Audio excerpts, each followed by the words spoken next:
church. It was so good to see all of you last Sunday morning. Even though it was at a distance, it was refreshing and exhilarating to see your families and for us all to connect again. I'm so proud of you as a body.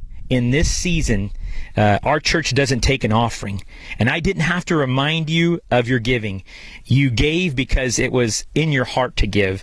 You sought out ways to give, and without any reminder. So I just want to tell you this morning, thank you as a body.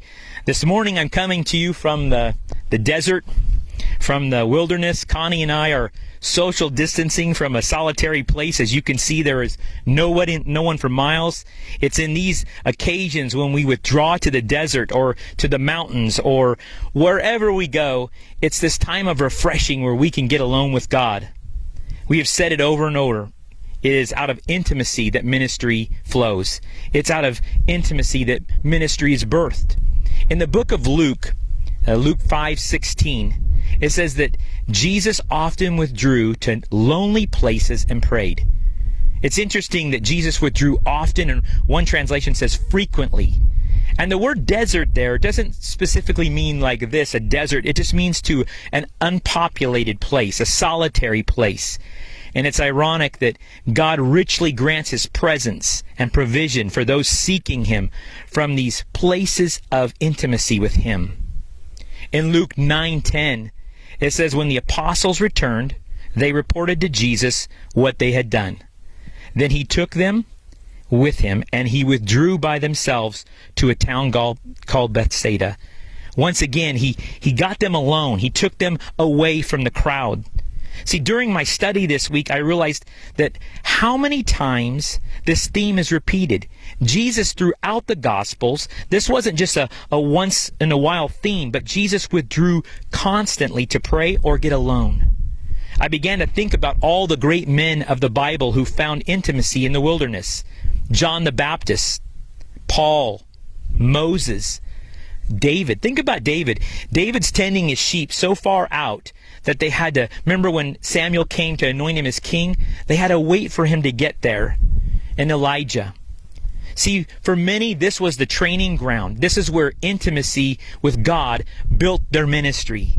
This is where relationship with God is built. Even in the book of Mark, which has this a reoccurring theme where he says immediately, the idea isn't that they were trying to get through it quickly, but you see in Mark 1:35, very early in the morning, while it was still dark out, Jesus got up, left the house, and went off to a solitary place where He prayed. A couple verses later in 1:45, it says, instead He went out and began to talk freely, spreading the news.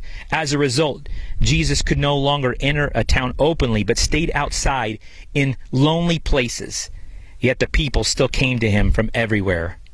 See, Jesus withdrew to the lake at times. He withdrew to the desert. He withdrew to houses or cities where He could get alone. Lonely places where He could get alone with God.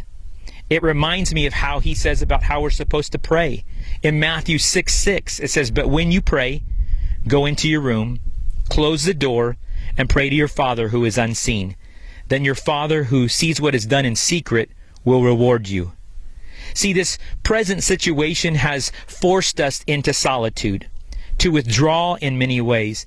But the idea of solitude would be that we would seek Him out, that in our withdrawing, we would draw close to Him. People seeking Him out, His disciples, people even in His time sought Him out.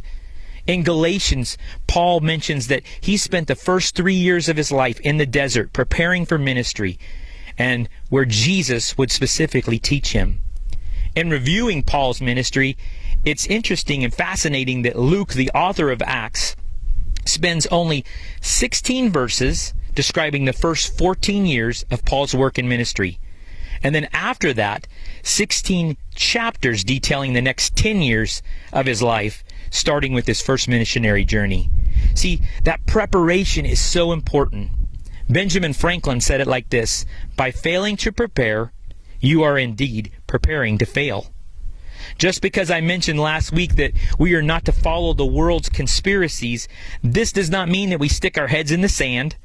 that we don't investigate things, but the idea is that we don't become engrossed, that we don't become ravaged in our thought life. See, what happens that sometimes through this time is that we can become fearful and have anxiety that will come up, and that's not of God.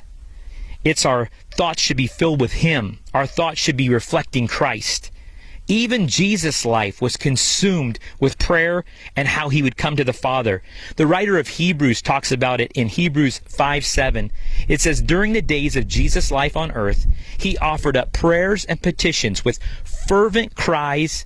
One translation says vehement cries, and tears to the one who could save Him from death. And He was heard because of His reverent submission.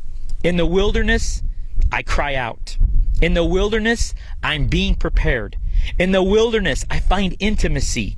In the wilderness, my soul is sanctified. In the wilderness, I can hear and be heard. Some of us have used this season for this very purpose, and I don't want you to stop. Continue, even as we come out to the other side of this. See, your life is a measure of your worship. So as we come to the end of this season, don't let this end here. Let this be a beginning, a new beginning. So let that praise and that worship rise in your life. Let it rise. Let our lives be an offering. Our hearts would cry. Our souls would sing. Like our life being a whole fragrant offering to Jesus. And then when we come back together, and we will, it will be different than when we had before this. Because you know what? We have been built up during these times. See, worship will explode out of us. It will be no more of us trying to coax it out of us, but it'll just come out spontaneously. And I can't wait for that day when we get back together, when worship explodes out of us because we're together again. It's in this desert season. Let intimacy with God fill your life. When we come back together, we'll have been through temptation. We'll have conquered fear and anxiety. We will come back refreshed and ready to worship together. And we don't have to be prompted because it will become second nature. We will become the church. That's who we are. This event is going to end. Some are wanting it to end sooner than others. And even for those of us who want it to end, let it not end in our hearts. My prayer is that we would be ignited, that something could not be tamed or extinguished in us. Let it burst forth in this season and the season that follows. This is our opportunity, church. I'm excited because when we get to the other side, there is going to be power. And so you know what? Let's continue forward, continue marching forward, continually get alone with God in this season. And then when we come out, we'll come out together. Amen. I love you guys.